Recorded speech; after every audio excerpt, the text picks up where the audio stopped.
So are those you talking about, as a layman, are you guys talking about moving equipment? Because once you get it there, it's a pain in the butt to move. So just so I can follow this with non-firemen, is that what you're getting at too, being able to move Well, equipment? say you pull up and the fire takes off, and you can't be afraid to reposition the apparatus, or maybe you say, "Hey, I need that tower ladder on the, I hate to use new terms, but AB corner." Don't be afraid to move trucks to get in the one you need at that time. I don't know if that makes sense. Like, because in the beginning, everybody wants to get as close to the building as possible, and you can get caught up in tunnel vision. I'm pretty sure we've all done it, um, especially when you want to be first due. But you got to be able to move. I was just talking, we briefly talked about it, but when Chief Christian had Ming's Market, um, 1432, October 12th, 1989, I was on the tower, and we pulled up. Both the tower and the squirt were way too close to the building. And fortunately, we were able to move the squirt before it got blocked in by other companies. Because you can get tunnel vision and forget um, about the radiated heat, the convection. Next the truck needs a new paint job, or windows.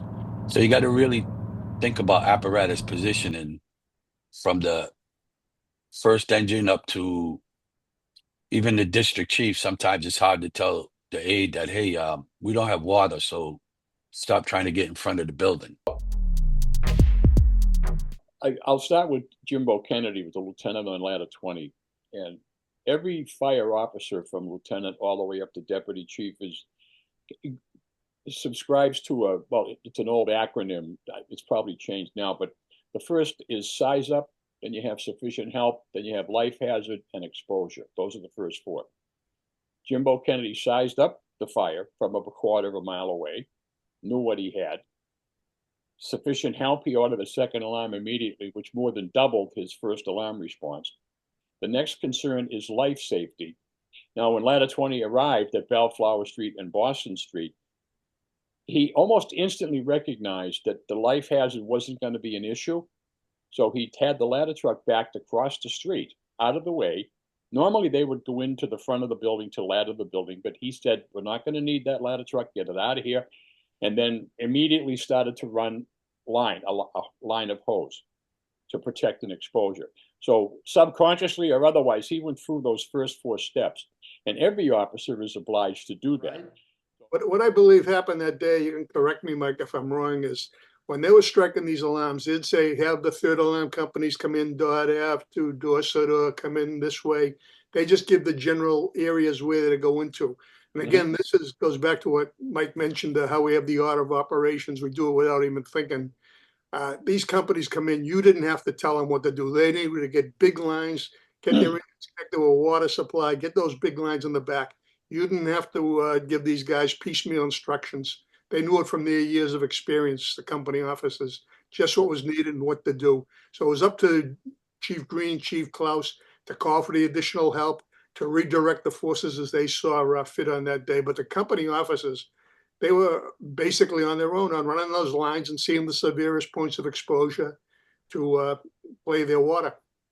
Well, there was only two ways into each, Dorset, Bellflower, and Howell. There's only two ways into each one of them, from Boston Street or Dorchester Avenue. So you're right. You're right.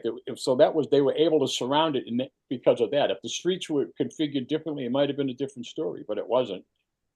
The thing you always have to consider is not getting the apparatus trapped. In fact, you mentioned the Ming's Market fire. We had to run the night tour before that over to Sleeper Street. I don't know if you were working that night, Eric, but Lance was driving, and they pulled up right in front of the building. And I went over, hey, Lance, just a bit of advice. If this building had a real fire, you park right at the front door. I said, go on the other side of the street, keep it back. He says, I'll do that, thank you. But that's one of the considerations when you're going in, is to not block at the street, to keep the apparatus away so it doesn't become a liability.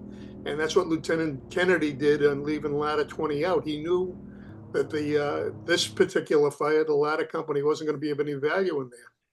Joe, you might want to cut this one out, but I had a church fire, Columbia Road and Blue Hill Ave, and I circled the block, and I was thinking that, wow, this looks like a Worcester job. So I'm like, hey, fire alarm, have the tower come this way, blah, blah, blah, leave them space. So when the company walks up to me, I'm like, where's the truck? Oh, behind the three engines that cut us off as soon as you told us which way to come, you know? And where I'm getting at is, and this will go back to Bellflower, is so now it's like, okay, be willing to move apparatus, especially a outside job. Sometimes I think people, they're not thinking you could shut down, say, a ladder pipe, move it, bring in a tower or something like that. And as an officer on a company coming in, if you can like see it from a distance, you know it's an outside job, you should be cognizant of it. Um, the night of all the South Boston fires, I'm forgetting when, the year, but I was the captain of engine 28. You could see it from Jamaica Plain. Oh. But I was like, yeah, engine 28. I'm like, we're on the ninth alarm. So we're going to find someone's half valve and feed them so they can have proper pressure to feed whoever's close to the fire. You were in charge, Commissioner, Chief Christian. So I think as a company officer and also as at least a district chief, you got to be thinking these things to relay to the companies like, you know, hey, we're on the ninth alarm of multiple three-deckers. We're not getting in front of the building with a line, so let's look to help supplement the water and you know, and then ask the chief in charge what do they want.